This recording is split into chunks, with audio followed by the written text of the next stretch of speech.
Bismillahirrahmanirrahim. Assalamualaikum warahmatullahi wabarakatuh. Alhamdulillahilladzi arsala rasulahu bil huda wa dinil haqq liyuzhirahu 'ala dini kullihi walau karihal kafirun. Asyhadu an la ilaha illallah wa asyhadu anna Muhammadan 'abduhu wa rasuluhu la nabiyyal ba'da. Subhanaka la ilma lana illa ma 'allamtana innaka antal alimul hakim wa la haula wa la quwata illa billahil aliyil azim. Rabbi israh li sadri wa yassir li amri wa hlul 'uqdatam min lisani yafqahu qawli. Para jamaah Darul Umat yang berbahagia, mari kita lanjutkan pengajian kitab Safinatun Najah pada kesempatan siang hari ini. Semoga bermanfaat bagi kita semua. Bismillahirrahmanirrahim. Qala mu'allif rahimahullahu ta'ala nafa'ana bi ulumihi wa asrarihi wa anwarihi fid dharaini amin.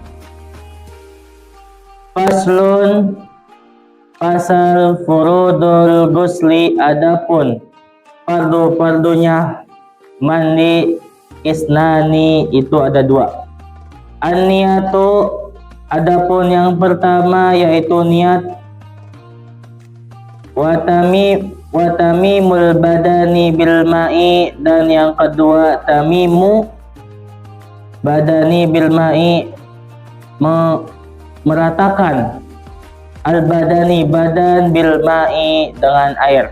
Nah, jadi fardu-fardunya mandi itu ada dua. Yang pertama itu niat. Kenapa fardu-fardunya mandi itu niat? Karena setiap sesuatu atau setiap pekerjaan kalau tidak dibarengi dengan niat itu sama saja tidak ada gunanya.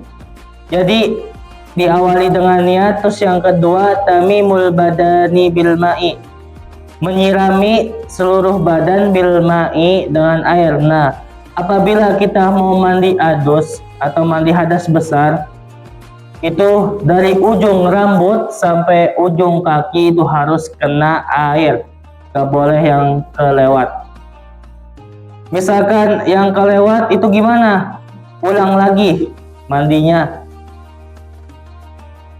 Itu semua badan kita harus dikenai dengan air, harus dibasahi dengan air, gak boleh yang kelewat. Adapun niat mandi wajib itu gimana? Nawaitul ghusla lirafil hadasi akbari min jami'il badani fardulillahi ta'ala. Itu niat mandi wajib. Niatnya pas kapan? Adapun niat lafaznya itu sunnah. Yang niat wajibnya itu di mana? Di dalam hati. Niat yang wajibnya. Niat yang wajibnya itu pakai bahasa apa? Pakai bahasa apa aja boleh. Mau bahasa Sunda, bahasa Indo, bahasa Jawa boleh. Karena yang niat paling wajib itu di hati. Adapun di mulut yang diucapkan, yang talafuz itu sunnah. Terus faslun, adapun pasal surutul hudu'i, adapun syarat-syaratnya hudu, asyaratun itu ada 10. Al-islamu, yang pertama itu Islam. Wa tamyiz itu apa?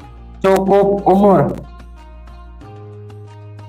Yang ketiga wanaqa'u anil haidi wan nifasi, wanaqa'u, dan suci, anil haidi, dari haid, wan nifasi, dan nifas. Wa amma yamna'u usulal ma'i ilal basyarati. Syarat yang keempat yaitu sesuatu yang menghalangi kenanya air ke kulit, itu syarat hudu yang keempat. Syarat yang kelima wa an la yakuna 'alal udwi ma yughayyirul ma'a. Syarat yang kelima apa? Wa an la yakuna, dan agar tidak terjadi, ala udwin, atas anggota, ma yughayyirul ma'a, sesuatu yang merubah akan air.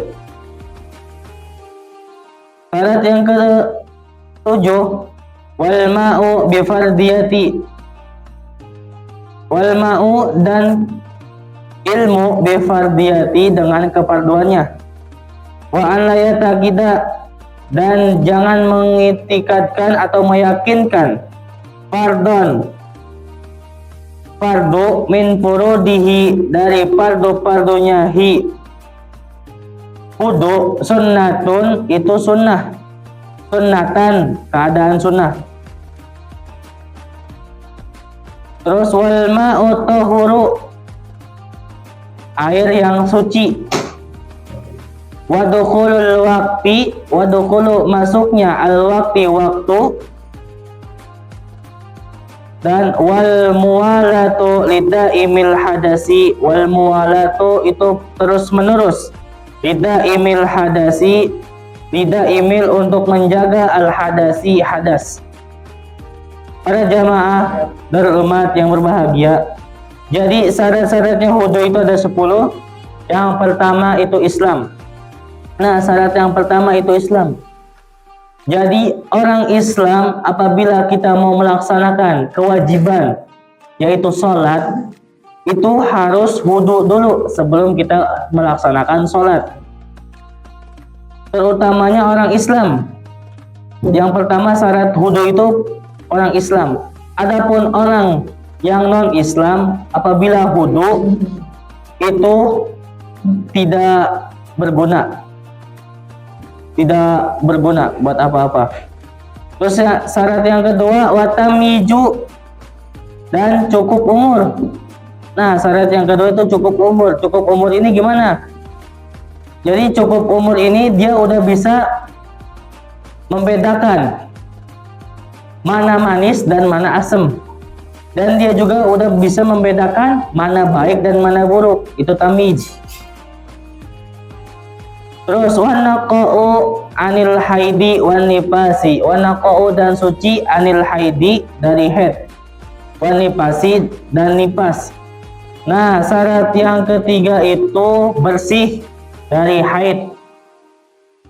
Dari haid bersih dan dari nipas. Misalkan kalau kita masih haid itu jangan melaksanakan wudu. Yaitu kita harus suciin dulu dari haidnya atau dari nipasnya. Kalau udah suci baru kita wudu, terus melaksanakan sholat atau melaksanakan kewajiban-kewajiban yang lainnya.